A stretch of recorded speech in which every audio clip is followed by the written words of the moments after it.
Church. Thank you again for having me. It is always a pleasure to come and help Jared, and I am just so elated at the fact that he asked me, and it just reminds me to keep me accountable, to being submerged in the Word of God, to be focused on the Word of God. So thank you, Jared, for continuing to keep me accountable as well as I come and as we're all here to continue to serve in our life purpose, like Life Purpose Church, our life purpose to honor and glorify God. So going along with the theme that Jared has put in is vision. And so I looked up vision and saw that God uses visions as a means of communicating with his people and revealing his will. Some examples of visions that we see in the Bible are Jacob. Jacob had a dream of a ladder reaching to heaven with angels ascending and descending. And you can see that in Genesis 28:10-17. Daniel also had a vision about the future, including the rise and fall of kingdoms. And that's in Daniel 7:9. John received a vision of a throne in heaven and one sitting on the throne in Revelation 4:2. When Jared first asked me to speak, it was around January, and it was the time of New Year's resolutions, a time where many of us try to take back control of our lives and make them better. We try to forget all that happened before, and we make our New Year's resolutions to lose weight or to try and read the Bible every day, which I admit was mine. I wanted to do the Bible in a year, so I started the Bible in a year plan. And that was something that I was thinking, a vision that I had for my life. That not necessarily I consulted with anyone, I just tried to set up goals for myself. When being asked, I was in the book of Genesis and was reading on Joseph and how his life and vision almost seemed very different. If you look in Genesis 37, we're going to start in verse 2 and go to verse 8. This is the history of Jacob. Joseph, being 17 years old, was feeding the flock with his brothers. And the lad was with the sons of Bilhah and the sons of Zilpah, his father's wives, and Joseph brought a bad report of them to his father. Now Israel loved Joseph more than all his other children because he was the son of his old age. Also, he made him a tunic of many colors. You all remember that Bible story growing up, Joseph's coat of many colors. But when his brothers saw that their father loved him more than all his brothers, they hated him and could not speak peaceably to him. Now Joseph had a dream, and he told it to his brothers, and they hated him even more. So he said to them, "Please hear this dream which I have dreamed.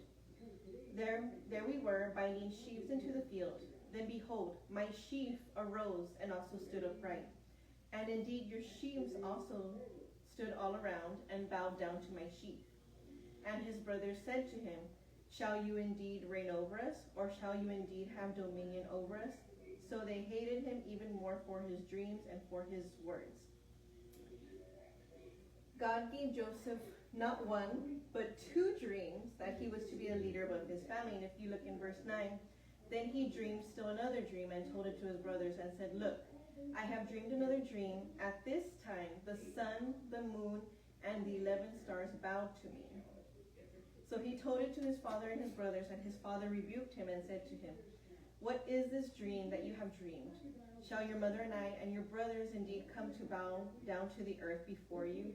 And his brothers envied him, but his father kept the matter in mind. As a result, if you know the story of Joseph and his brothers became so upset they tried to kill him, but decided to sell him as a slave, very opposite of what the dream said. If you'll join me in Genesis 39, we'll go to verses 1-4. Now Joseph had been taken down to Egypt, and Potiphar, an officer of Pharaoh, captain of the guard and Egyptian, bought him from the Ishmaelites who had taken him down there. The Lord was with Joseph, and he was a successful man, and he was in the house of his master the Egyptian. And his master saw that the Lord was with him, and that the Lord had made all he did to prosper in his hand. So Joseph found favor in his sight and served him. Then he made him overseer of his house and all that he had put under his authority. So when it seemed like his dream would come true, he was wronged and lied about and then became a prisoner. If you look in Genesis 39:21, the Lord was with him, showed him kindness, and granted him favor in the eyes of the prison warden. So Joseph was high up, was then lied about, and then put in prison as a result. Joseph's continued faithfulness gave him favor in each circumstance. When Joseph used his gift to help other prisoners 2 years later, mind you, 2 years passed after that, even being put in prison, he was brought before Pharaoh, to interpret a dream that led to the saving of Egypt and a restoration in relationship with his brothers and father that he had lost contact with. Remember, he was sold as a slave. What God revealed came true. Joseph's dream didn't happen overnight, or his vision didn't happen overnight, but his faithfulness to God helped him remain true. By staying in the will of God, God rose up his chosen one. As with every new year or a new goal, we can want success and envision it, but aligning our will with God will allow these visions to come true. We know by our own will we are not able to do anything, but with God we are. When we align our will with His, that's when our visions come true. Many have visions of success, of having lots of money in the bank, or having lots of cars, or having material things, but how often do we count it that our blessings are that we have good health, that we are alive one more day, that we, in this country of the U.S., have access to the Word of God where many are being persecuted in other nations? How many times have we thought, this isn't what I envisioned for my life, this isn't how my life is supposed to go? Many of us have, I know I was one of them, I'm going to be married by the age of 25, I'm going to have my kids, and I'm going to do this. And I can only thank God that my plans did not come true, because had they come true, I would not be the person that I am today standing in this spot. So I ask you all, what vision has God placed in your life? Have there been obstacles?